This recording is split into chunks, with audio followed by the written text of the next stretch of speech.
Bienvenidos. Esto es Fuera de la Caja. Yo soy Macario Schettino y le agradezco mucho que me escuche en el análisis de lo ocurrido en la última semana del mes de abril de 2022.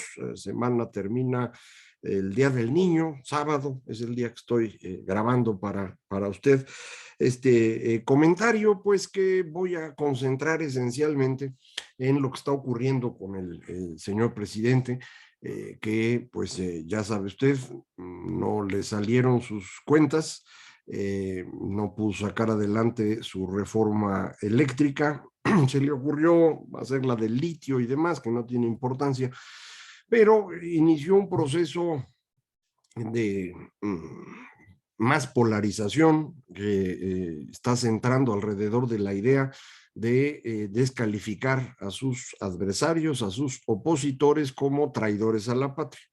Esto es una muy mala idea. Esto lo inicia Mario Delgado, presidente de Morena, y Citlali Hernández, la secretaria general de ese partido, pero el presidente los respalda. Y pues, digamos, no parece una muy buena idea. Inmediatamente después de eso, ofrecer una reforma electoral, que eso es lo que hizo en esta semana. Esa es, creo yo, la noticia importante de esta semana. El jueves 28 de abril se le ocurrió al presidente ofrecer esta reforma electoral, que a mí me parece absurda. Lo he comentado en algunos espacios en los que me han invitado. Es una reforma absurda por tres razones. La primera es porque uno no ofrece reformas electorales desde el poder. Quienes quieren las reformas electorales son los que no han podido ganar. Y la oposición, pues, y son los que dicen, oigan, las reglas van en mi contra, pues quiero corregirlas y para que pueda yo ganar, y es perfectamente lógico. Cuando está uno en el poder, pues uno no necesita ninguna reforma electoral, a menos, claro, que se quiera uno quedar siempre en el poder y no quiera uno que se cuenten los votos o que se acomoden las cosas para que pues uno no tenga problemas en la elección. Es la única explicación, de manera que lo normal es que no sea el que está en el poder el que ofrece la reforma electoral. Este es el primer elemento por el que podemos considerar absurda la idea. Segunda consideración es que normalmente una reforma electoral se hace en consenso, se negocia con todos, y suena lógico. Las elecciones son la forma de llegar al poder en la democracia, son las reglas del juego, de manera pues que todo el mundo tiene que estar de acuerdo en las reglas. Ya después puede uno pelearse por detallitos de que si fue out o si pisó la base, o que si el aficionado tocó la bola y ya no vale, para ponerlo en términos del deporte que le gusta al presidente. En algún otro lado lo platicaba yo con ejemplos del fútbol, pero es lo mismo. Las reglas tienen que ser aceptadas por todos los que van a participar y por eso se negocian entre todos. Tiene uno que invitar a toda la oposición, los que representan algo en el país en términos políticos, y platicar con todos y buscar algo en donde todo el mundo se pueda poner de acuerdo. Así se hicieron todas las reformas en México desde 1977. Usted podrá decir, oiga, pero esa reforma sí la propuso quien estaba en el poder. Sí, sí la propuso quien estaba en el poder por exigencia de la oposición y porque la legitimidad del triunfo de 1976 del señor José López Portillo fue nula. No hubo competidor, o sea, no había más que votar por él o no ir a votar, como apenas, ¿se acuerdan? Pero en aquella ocasión, pues ni siquiera se contaban los votos, entonces pues ganó de calle el señor López Portillo. Pero esto no le daba legitimidad para gobernar y entonces dijeron, pues necesitamos una reforma, y el señor Jesús Reyes Heroles pues se puso a escuchar a todos para buscar algo que pudieran ofrecer que fuera pues más o menos aceptable. Y así fue como se hizo aquella reforma, que después volvió a modificarse en las reglas del juego alrededor de la elección del 88, que también fue una pachanga espantosa. Nunca se contaron los votos finalmente, no sabemos bien cómo terminó. Puede ser que haya terminado más o menos en donde dijeron, pero certeza no tenemos. Luego otra reforma alrededor de la crisis de 1995 para precisamente darle legitimidad al señor Zedillo, pues que estaba en una situación muy seria. Eh, estas reformas, la que se hizo después de 88 y la que se hace después de 95, ya son con una negociación franca de todos los partidos políticos que empezaron a exigir que los ciudadanos contaran los votos. Por eso se crea el IFE. Este IFE original tiene todavía una presencia fuerte del gobierno a través de representantes con voto de las cámaras de diputados y senadores que se acomodaban para que el PRI tuviera una mayoría de votos en este Consejo Electoral del Instituto Federal Electoral inicial. Para 96, en la reforma más importante que se hizo en México, esto desaparece, ya son puros consejeros ciudadanos, se eligen nuevos consejeros ciudadanos y ese Consejo Electoral o ese Instituto Federal Electoral es el que lleva la elección del 97, en donde por primera vez los mexicanos pudimos votar sabiendo que iban a contar los votos y los contaron bien y pues el PRI empezó su caída. El viejo PRI, que ya no podía ganar, empezó a caer. 3 años después incluso pierden la presidencia y entramos en el periodo democrático que usted conoce. Después de esto, en cada elección, el que perdía se enojaba y quería una reforma electoral que porque le habían hecho trampa. Nunca hubo trampas, creo yo, de 97 en adelante. Yo creo que lo más cercano a un intento de torcer la voluntad de los ciudadanos fue el que acabamos de ver con la revocación de mandato. Incumplieron todas las reglas, no podían anunciarse, se anunciaron, no podían ejercer presión, lo hicieron, amenazaron a los viejitos que le quitarían la pensión, compraron votos, arrearon gente, todo lo que usted se puede imaginar, pero los votos los contaron los ciudadanos una vez más y el resultado usted lo conoce. eh, Fue muy poca gente a votar y la mayoría de los que fueron, como era de esperarse, querían que López Obrador se mantuviera. Entonces, nuestras reformas se habían hecho, insisto, todas por presión de la oposición, pero también todas negociando. Se negocia, se busca consenso y ya que está, se anuncia. Ahora, pues el presidente dice, miren, así es como yo veo las cosas y conociendo esto de que ni una coma le cambien, pues dijo, ¿para qué discutimos? ¿No? No vale la pena. La tercera razón por la cual no hay ni que andar haciendo caso de esto es muy simple. No tienen los votos para que salga la reforma electoral. Necesitan mayoría calificada en diputados, en senadores y, como ya sabe usted, más de la mitad de los congresos locales. Eso sí los tienen, pero no tienen mayoría calificada ni en Senado ni en diputados. Específicamente en diputados es el problema serio. Entonces, mi opinión es que no hay que andar discutiendo los detalles. Mucha gente ha empezado a discutir, es que quiere quitar los plurinominales para tener más representación. Y luego, cuando salió la reforma, que no fue exactamente lo que había dicho el presidente, pues la reforma no dice eso, la reforma dice quitamos todos los que están hoy y ahora vamos a elegir por listas por estado, lo cual tampoco es una buena idea por problemas de representatividad estatal, pero en cualquier caso no hay que discutir. Y no hay que discutir porque no tiene sentido. Si nos metemos a discutir temas electorales, va usted a ver cómo hay un montón de conflictos pendientes que no se van a poder resolver fácilmente, que nos pueden llevar a más polarización todavía y además a empezar a descalificar al árbitro, que acuérdese es lo que quiere el presidente, él quiere pues quitar a los que están en el Instituto Nacional Electoral porque le caen mal. No parece entender que el Instituto Nacional Electoral es una institución, es de las mejores que tenemos en México, la hemos mantenido durante 25 años, ha funcionado bien, hemos contado los votos, pues hay que seguirle como está. Yo pienso que no hay ninguna necesidad de andar modificando nada. La oposición, insisto, no quiere en este momento una reforma electoral y entonces yo sería de la idea que no se discuta, porque, insisto, la discusión va a confundir a todo el mundo y va a generar un ambiente negativo en contra del INE que en este momento no nos conviene a los ciudadanos. Nosotros queremos que se siga votando como se ha hecho hasta hoy, y creo que queremos que sea así porque pues esto permite que gane quien sea, y de hecho pues le permitió ganar a López Obrador y de calle, y le permitió tener un montón de diputados y de senadores, más de los que debería tener si se siguiera el espíritu de la ley, pero acuérdense que acomodaron las cosas para poder tener una sobrerepresentación todavía mayor a la que la Constitución decía. La legislatura 64, la que entró en 2018 y salió en 2021, violaba la Constitución porque Morena tenía una sobrerepresentación mayor a 8 puntos porcentuales. Pero bueno, así fue como ocurrió.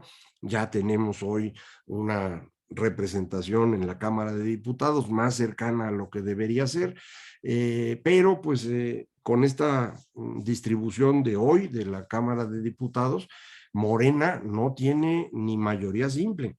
Para poder alcanzar más de la mitad de los diputados depende del Partido Verde, que ya hemos platicado aquí, no es una buena idea. El Partido Verde no es confiable, y el presidente sabe eso. Entonces, pues lo que quiere es que se cambien las reglas para que él pueda ganar. ¿Cómo exactamente? No lo vamos a discutir. Y no lo vamos a discutir porque, insisto, no vale la pena y nada más nos complicamos la vida. Entonces, quédese con esa idea. El señor lo que quiere es quedarse. A lo mejor no él, porque ya no puede reelegirse, eso ya lo perdió, pero pues poner a alguien. ¿A quién va a poner? Ah, pues el mismo jueves se le ocurrió juntarse con sus diputados, para que vea usted otra vez este ánimo incluyente de la negociación. Con nadie más se ha juntado más que con los suyos. Se juntó con los suyos y dijo, ¿a poco no tenemos un extraordinario secretario de Gobernación? Y casi, casi le dijo, pásale aquí para que te aplaudan porque tú vas a ser el próximo. Entonces ya empezó el drama, ¿no? Porque pues todo el mundo decía va a ser Claudia Sheinbaum, y ahora dicen, ah, no, va a ser el mayordomo del conde Pátula, don Adán Augusto, que a mí, por cierto, me cae bastante bien. Yo no lo conozco personalmente, pero me parece agradable, simpático.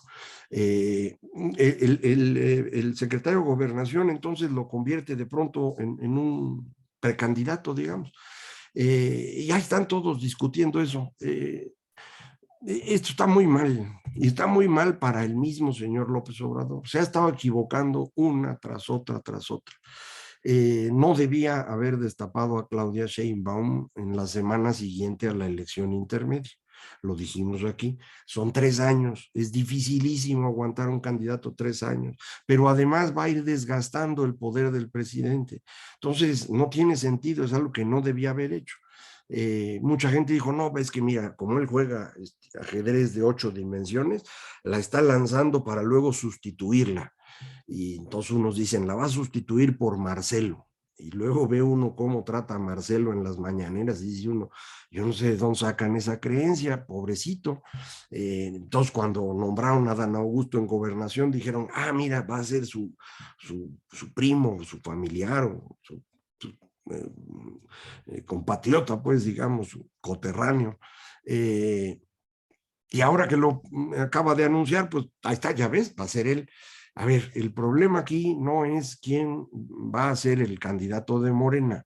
El problema importante aquí es el presidente está desgastándose de una manera absurda.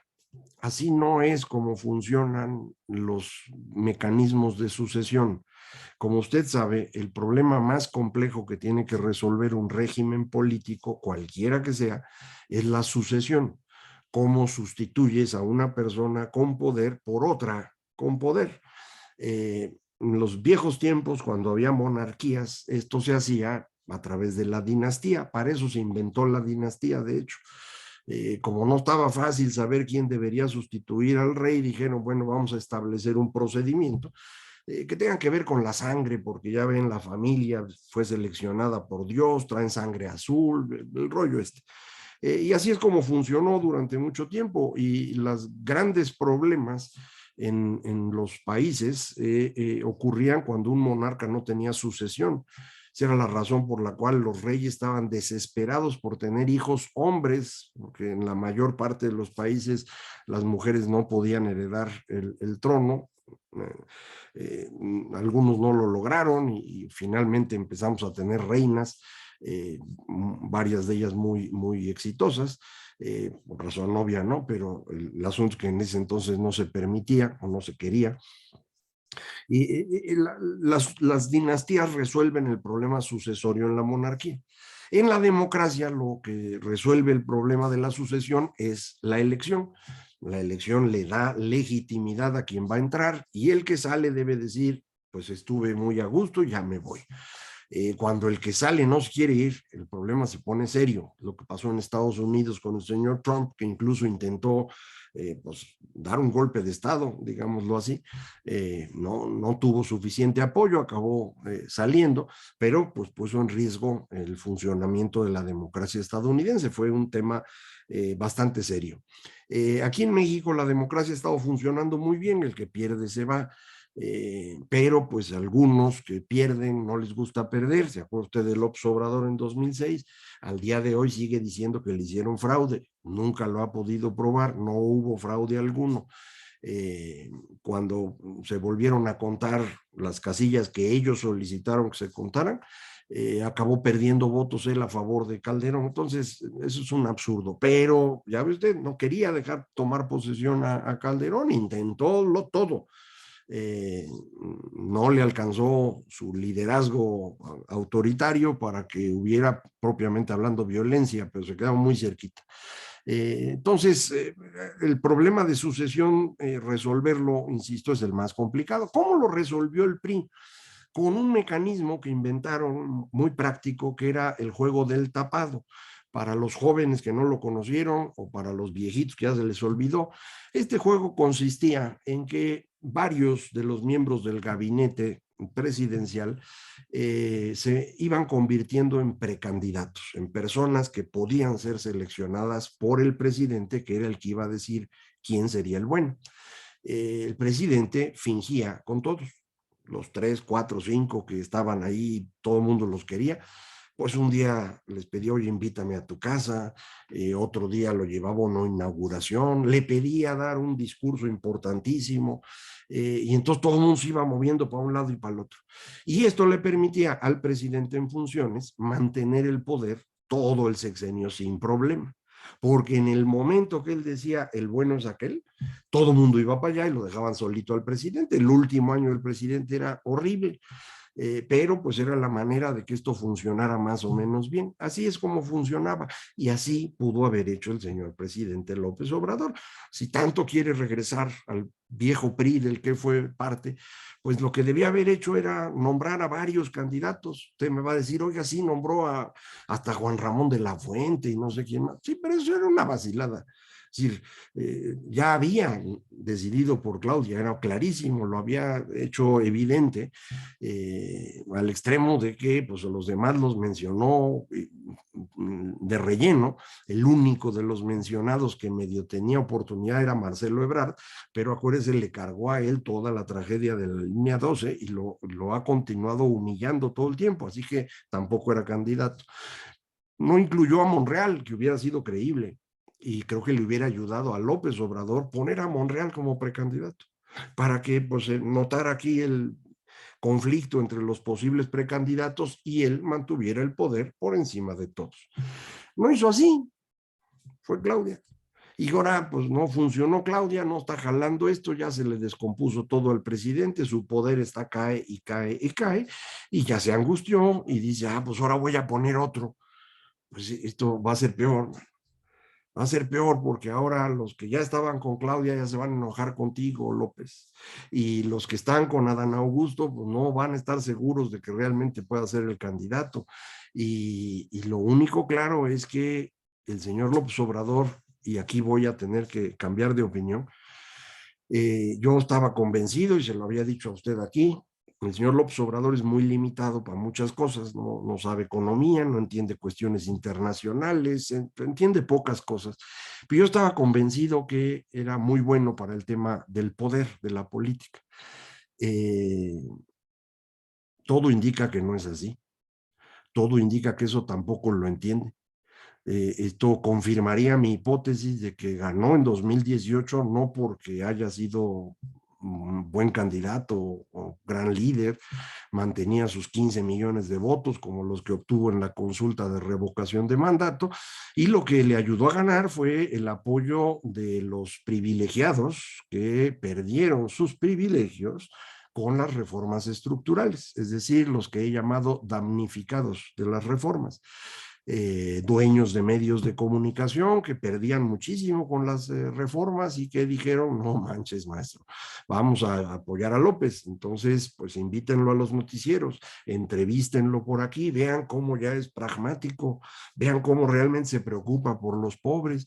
Y eso empezó usted a recibir en televisión, en radio, continuamente, de colegas que lo empezaban a ver cada vez más mesiánico, ya le veían virtudes increíbles. A eso hay que sumarle pues el 1.300.000 maestros enojados con la reforma, que dijeron no, no queremos esto, queremos otra cosa y que la quiten la reforma y si tú nos ayudas a quitarla, votamos por ti y ahí van a votar. Y los petroleros y los electricistas y sus familias y un montón de otras personas que estaban enojadas con el señor Peña Nieto y que es que hay que cambiar. Pues ya cambiaron, ¿no? Ahora dicen, no, pues que este no sirvió, hay que cambiar por otro. Pues sí, mano, esto no se va a resolver fácilmente.